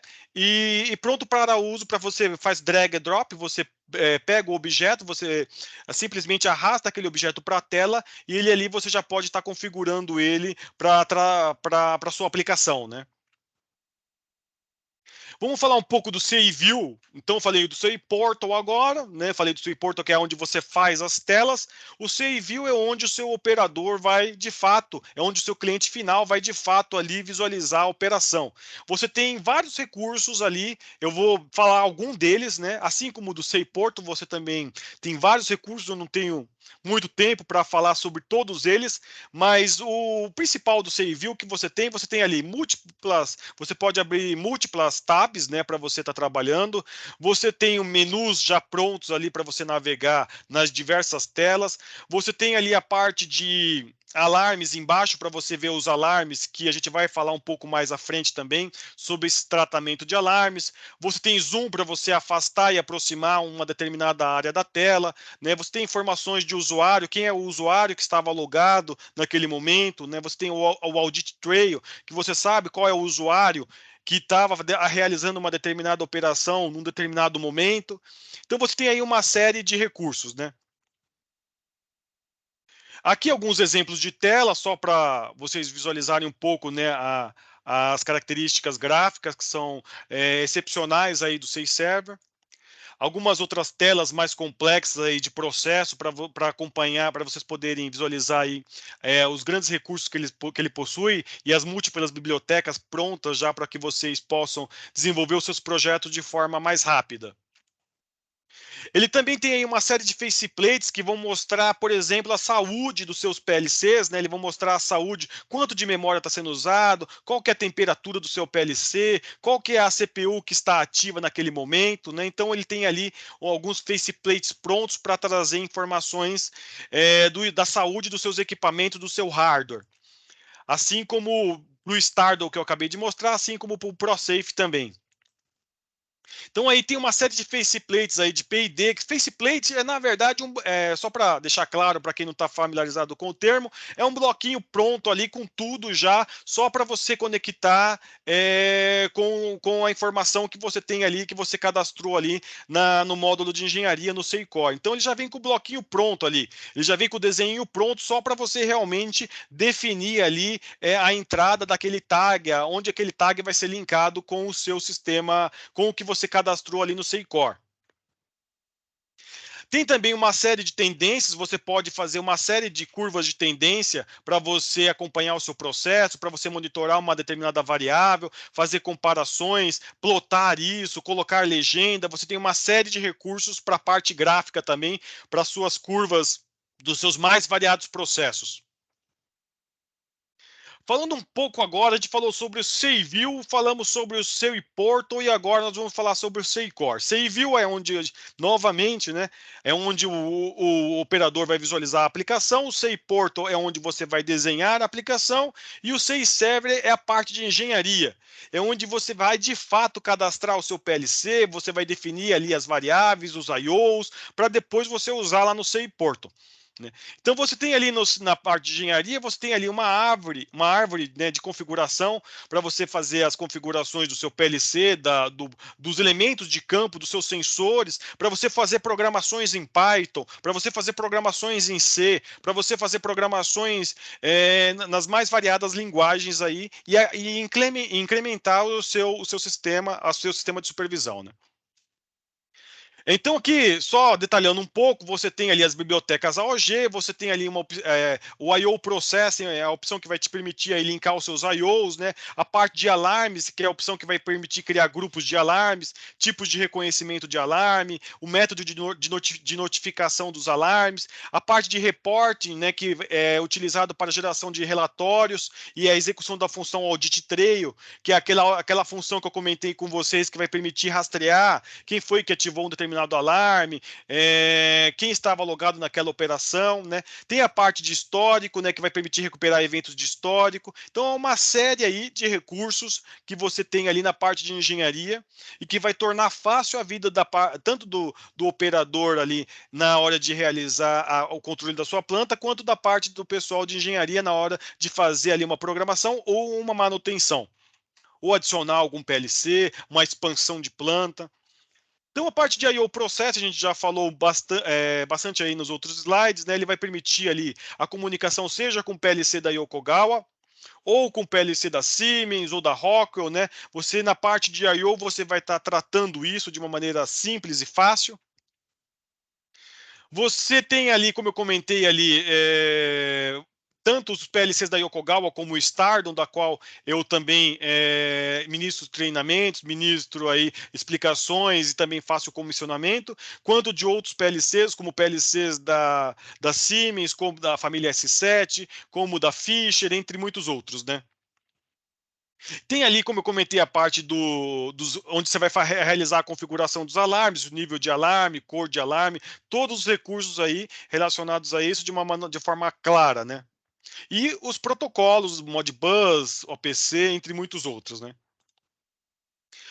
O sistema de tags é um sistema muito claro, muito simples, né? Os nomes de tags são fáceis, sem nomes técnicos complicados. Você pode colocar o tag relacionado àquela área ali onde ele está, onde ele tem ali a associação, né? Você tem uma árvore de tags por local do equipamento, que torna fácil ali na hora da manutenção e na hora de expansão e criação do projeto como um todo, né?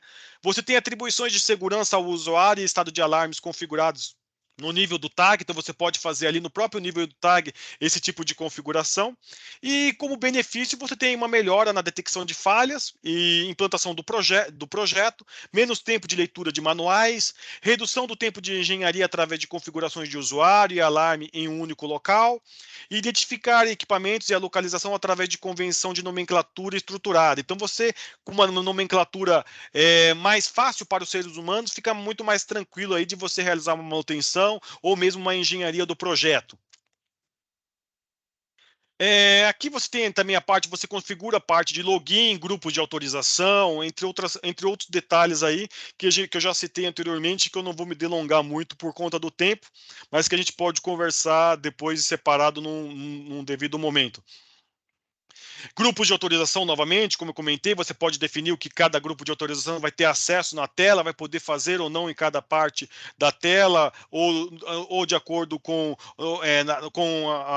essas autorizações, o que ele vai poder fazer ou não numa parte do projeto, o reconhecimento de um alarme, ou a ativação de uma determinada bomba, ou de um determinado motor. Então, todos esses processos, todas essas autorizações, você consegue aí estar colocando nesse sistema, mudanças no projeto propriamente dito, você consegue aí estar definindo nesse grupo de autorização.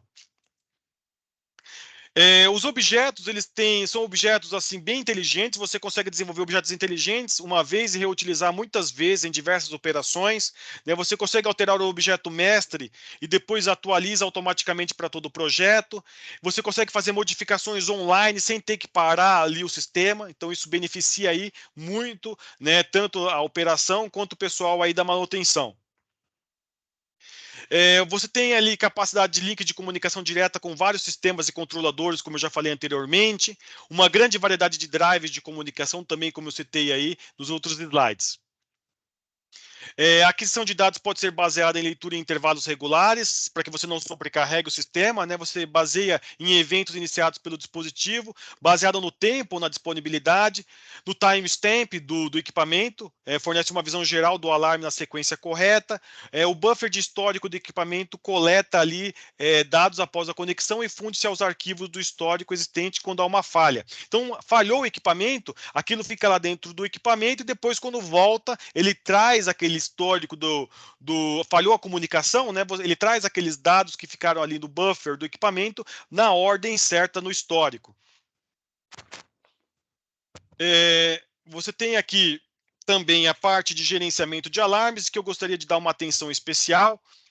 Bem rapidamente, você pode filtrar alarmes, você pode suprimir alarmes, né? Você pode, por exemplo, você tem uma matriz de sequenciamento de alarmes, né? A matriz define o comportamento de reconhecimento para cada alarme. Você tem ali a parte de repetição de alarmes, onde um alarme é regerado após expirar o time de repetição e o alarme ainda estiver válido, ele volta a aparecer. Então você tem ali uma série de recursos, né? Você pode fazer filtros, você pode fazer filtragem de alguns alarmes, você pode filtrar alarmes repeticionados, você pode dar delay em alarmes. Então, toda uma série de recursos relacionados a alarme para não atrapalhar o operador, você consegue através do seu server. Você pode dar uma determinada prioridade para um determinado alarme em relação aos outros. Há uma série realmente há um capítulo à parte nessa apresentação aí sobre alarmes, que para explicar todas as funcionalidades, eu precisaria aí pelo menos de mais meia hora. Mas só para vocês terem uma visão geral, né, como eu comentei, a parte de filtros, né, você tem ali, você consegue concentrar ali nos alarmes que são mais críticos, você consegue fazer uma matriz de sequenciamento de alarmes, você tem uma série de recursos aí para trabalhar com o sistema de alarmes da sua planta.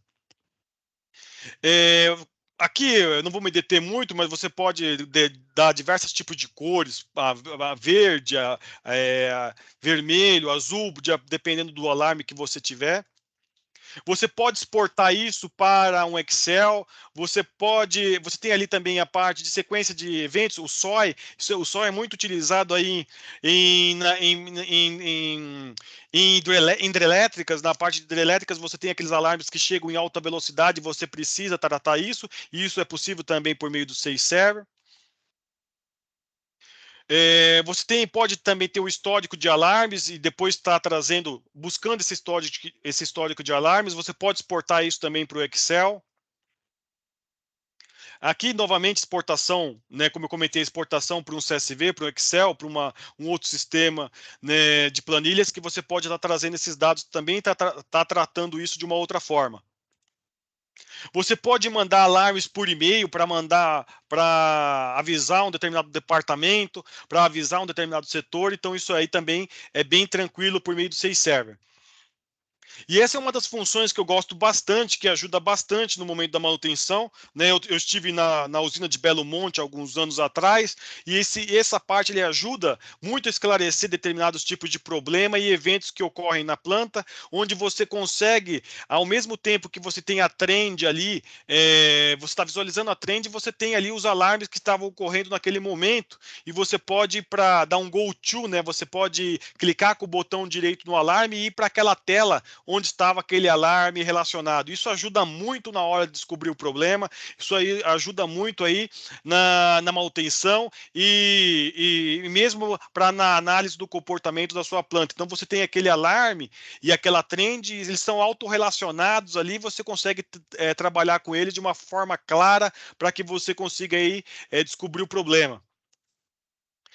A parte de gerenciamento de dados, você pode estar fazendo, como eu comentei nos slides anteriores, redundância na nuvem, você pode estar fazendo redundância no local, você pode estar fazendo uma redundância ali na intranet, né? Você tem ali a parte de sistema de informação geográfica, onde você pode estar visualizando diversas partes da sua planta de forma geográfica, o que é muito melhor do que você ter. De forma geográfica, você consegue acompanhar melhor, você consegue administrar melhor toda a sua planta, de que somente nas telas, né, na parte geográfica, você consegue ver ali exatamente onde está e o que está ocorrendo para que você possa efetuar o controle, né? Então você tem um sistema de informação geográfica aí que a gente chama de GIS, né? Você tem o audit trail, que eu já comentei também anteriormente, que é para saber quem era a pessoa que estava ali no momento da operação executando uma determinada atividade, quem foi a pessoa que ativou determinado equipamento, que suprimiu determinado alarme, todas essas informações ficam aí disponíveis no audit trail.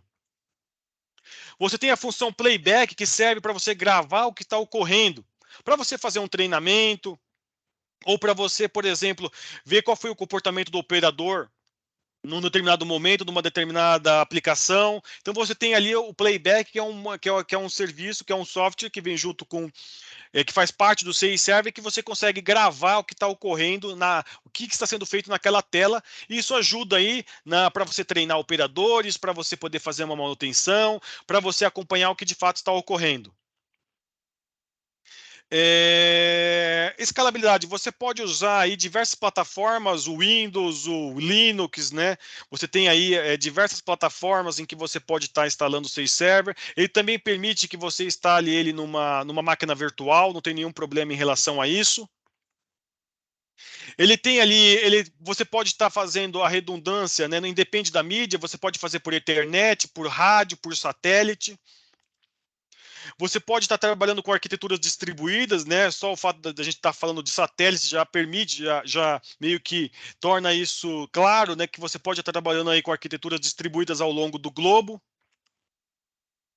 Você pode estar trabalhando na nuvem, como a gente já comentou anteriormente. Tem ali o Azure, a AWS, né?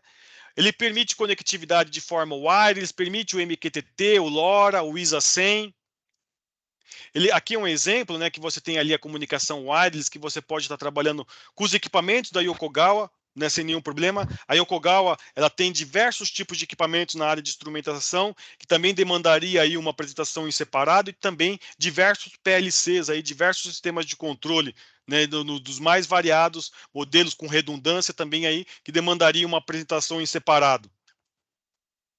Aqui também integração, aqui um pouco relacionado à parte de inteligência artificial, em que ele tem ali toda uma capacidade de detectar diversos tipos de problema, né, como sistemas de cavitação, problemas em rolamento de determinados tipos de motores, né. Para quem trabalha na indústria de papel, tem ali o break prediction, que você consegue prever ali uma determinada quebra antes que essa quebra aconteça. Então há uma série aí de fatores aí relacionados à parte de inteligência artificial que é possível tranquilamente de você fazer com o seu server. tem aqui, novamente, focando aí na parte de inteligência artificial, você descobrir se um determinado motor está com algum problema, antes que esse problema de fato aconteça, antes que esse rolamento, antes que aconteça alguma coisa mais prejudicial, né? Você prevê uma determinada quebra do papel antes que ela aconteça, você prevê uma determinada parada, um determinado problema ali num rotor ou no gerador de uma usina hidrelétrica, entre muitas outras plantas aí que demandaria bastante tempo para a gente poder citar como exemplo. Ele se integra também tranquilamente também com históricos de terceiro, como o OSIPy, né? Ele se integra aí tranquilamente sem nenhum problema com esses outros sistemas, com outros históricos. Ele tem ali, você tem ali a base, o Microsoft SQL, né? Tem como ali uma característica como divulgação de dados, né? De e para o SAFe Server através do Microsoft SQL, né? Você tem ali, você envia dados diretamente, as mídias e os dados agregados para um banco de dados, né? Gerando ali um relatório no MySQL sem nenhum problema também. Você tem ali, então, o RDBC, você tem o Python, você tem uma série aí de recursos que você pode estar integrando tranquilamente com o SAFe Server. O SAP, como eu comentei anteriormente, o SAP HANA, você tem ali o MySQL, você tem o Python, o Oracle, né, o OSIsoft, uma série aí de outros programas, ele se integra sem nenhum problema. Eu passei 2 minutos e 50 da minha apresentação, mas eu acho que eu consegui aí esclarecer toda a gama aí do SAFe Server. O SAFe Server é um dos sistemas da Yokogawa, não somente da Yokogawa, mas do mundo mais robustos, que congrega aí uma enorme quantidade de protocolos, uma enorme quantidade de itens para as mais variadas aplicações, seja indústria de papel, mineradora, química, alimentícia, nos mais variados tipos de protocolo. Então, eu acho que eu fui um pouco detalhista em alguns pontos. Espero aí não ter deixado ninguém sobrecarregado em relação a essa parte técnica, mas eu gostei bastante aí do tempo e do espaço que vocês nos forneceram. E qualquer dúvida aí, está o meu e-mail na tela e fico à disposição para qualquer esclarecimento ou qualquer outra dúvida aí. Se não quiserem falar agora, no futuro, estou à disposição não somente desse produto, mas também de outros produtos da Yokogawa aí, os PLCs, os sistemas os instrumentos, todos eles aí que vocês tiverem alguma dúvida, fiquem à vontade aí em me perguntar sem nenhum problema, que eu vou ter o maior prazer em falar com vocês. Poxa, Clodola, parabéns aí, né? Usou o tempo de maneira mágica, né, cara? Você passou por muitos slides aí, falou bastante, né, de maneira bastante detalhada aí sobre essa tecnologia. Acho que foi bem legal, né? Passou uma visão bem interessante, né, da Yokogawa sobre essa integração aí de dados, né, de processo com as pessoas, né? Eu acho que foi bem bacana aí o que você passou, né? Inclusive passando exemplos aí de uso da norma ISA 101, né? Eu acho que foi bem bacana. Algumas perguntas vieram aqui, tá? Deixa eu te fazer. Certo. Primeiro, o INNS, ele fala o seguinte: o SAFe Server veio como proposta de otimizar e substituir o sistema CentOS VP? Olha, o SAFe Server ele se integra com o CentOS-VP, né?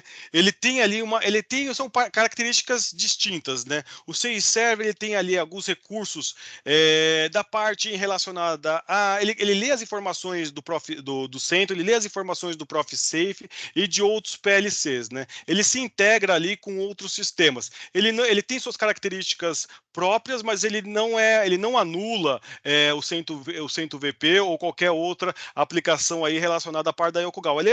Ele tem suas características próprias em relação à comunicação de dados, em relação ao tratamento de dados, em relação à visualização, à parte gráfica, em relação a características como essa, mas ele não anula o CentOS VP.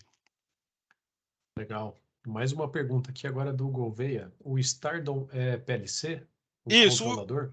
Isso, o Stardom é um PLC de última geração, ele está disponível no nosso webinar aí, quem quiser depois pode acessar o meu LinkedIn, tem lá uma apresentação, mas também se tiver dúvida pode falar comigo sem nenhum problema. É um PLC extremamente rápido da Yokogawa e que permite redundância tanto de fonte quanto do próprio PLC e de rede. Legal. E uma última pergunta que veio também do Gouveia. Tem aplicações com CentOS VP. Uhum. Tem atualização para supervisório? Olha, tem o SAFe Server, ele tem já ali os protocolos nativos para comunicação com o CENTUM, né? Ele tem ali uma série de, ele já tem ali uma série de protocolos nativos, né? E as atualizações elas vêm ocorrendo aí para congregar mais outros tipos de PLC e outros tipos de aplicação.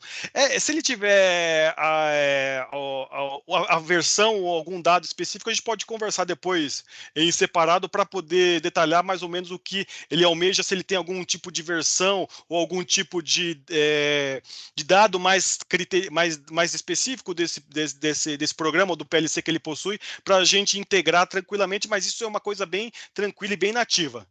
Legal. Clodoaldo, manda o seu e-mail aqui no chat, né? Coloco sim, Você e o claro. Caruso, né? Acho que vocês dois aí, o Caruso acho que está aqui ainda, né? Se vocês dois puderem colocar o e-mail de Claro, vai ser vocês um aí no prazer chat, aí falar com vocês, eu sem acho que problemas. facilita depois o contato posterior de quem tiver alguma dúvida e de repente ficou acanhado aí de perguntar, né? Ou perguntou Sim, e quer mais algum sim. detalhe depois, né? Sim, passar o código de repente do PLC para a gente ver essa integração, as vantagens, desvantagens. Provavelmente as vantagens vão sobrepor as desvantagens de qualquer um dos casos, né? Uhum. Legal.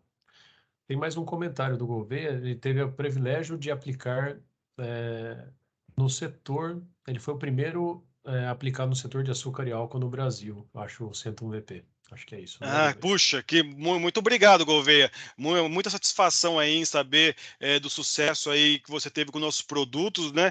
Muito feliz mesmo aí do seu feedback. Legal.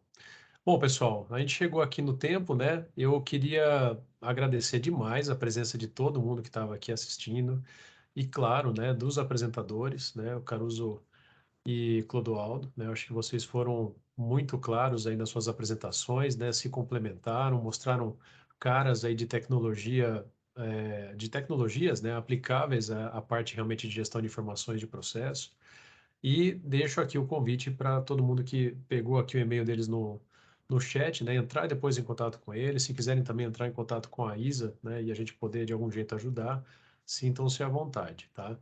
As apresentações, elas, se disponíveis pelos palestrantes, né? Os slides vão ser depois enviados aí para quem é membro e tiver interesse, né? E os membros também podem ter certificado de participação no evento, tá? E de maneira geral, aberta para todo mundo que tiver interesse, a gravação vai estar disponível depois no YouTube, tá? No YouTube da Seção São Paulo. Fiquem ligados aí, sigam a gente nas redes para vocês acessarem depois. Uma última palavra aí dos palestrantes? Pode ir, Bom, Ricardo. Passo a vez, você apresentou primeiro, por favor. obrigado, Cláudio.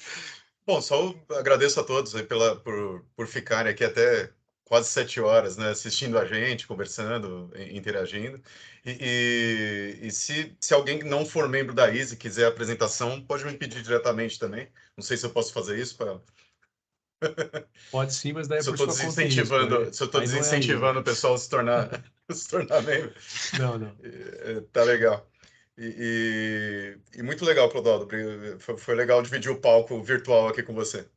E eu que agradeço aí, a sua apresentação também foi excelente, né? Agradeço aí ao espaço que vocês nos forneceram, ao Carlos, né? Agradeço aos antigos colegas aí presentes, Ana Cristina Rodrigues Miguel, ao senhor Edmir Batoni também, meus antigos colegas aí de outras empresas. Agradeço a todos que também participaram aí, muito obrigado. E assim, contem conosco, estendo aí o que o Ricardo disse, né? Se quiserem também aí falar diretamente. Também espero não desmotivar o pessoal aí a entrar na ISA, que eu acho que é um excelente órgão, uma excelente iniciativa aí para nós. Então, fiquem à vontade mesmo e qualquer dúvida estamos aí à disposição. Legal. A Isa não, desculpa, a Ana até apareceu aí, ó, Clodoaldo, para falar um oi para você.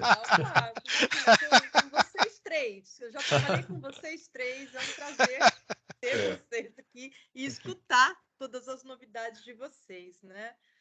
Então, também em nome da Isa, obrigada a presença de todos vocês, né? Esse é um encontro que a gente promove regularmente, onde a gente traz novas tecnologias para a comunidade de automação e promove essa conversa entre fabricantes, entre empresas de engenharia e clientes finais, que a gente possa trocar essa experiência entre todos nós profissionais. Então, muito obrigada e parabéns aos palestrantes. Legal. Ó, um último recadinho aqui de última hora, tá? E um reforço de outro que eu já dei. Eu joguei no link agora aqui do chat, um link para o Automation and Leadership Conference da ISA, tá? Que é uma conferência global da ISA. Todo mundo que tiver interesse de acessar, ela está acontecendo desde ontem e tem vários conteúdos que podem ser acessados online, tá? Inclusive gratuitamente, com certeza para sócios, mas eu acho que também tem conteúdos acessíveis por pessoas que não são membros. E vale bem a pena. Hoje teve palestra, acho que da CIO da NASA, não foi? Teve um engenheiro da NASA hoje com Foi palestrando muito com a gente, legal, foi super né? bacana.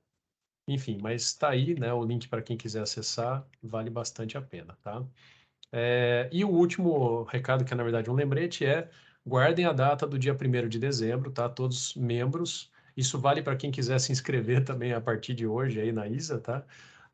Já estão previamente convidados para o nosso happy hour aí de fim de ano, tá? A gente ainda não tem o detalhe do lugar, que a gente ainda está negociando, mas assim que tiver, a gente vai comunicar para todos os membros aí da sessão.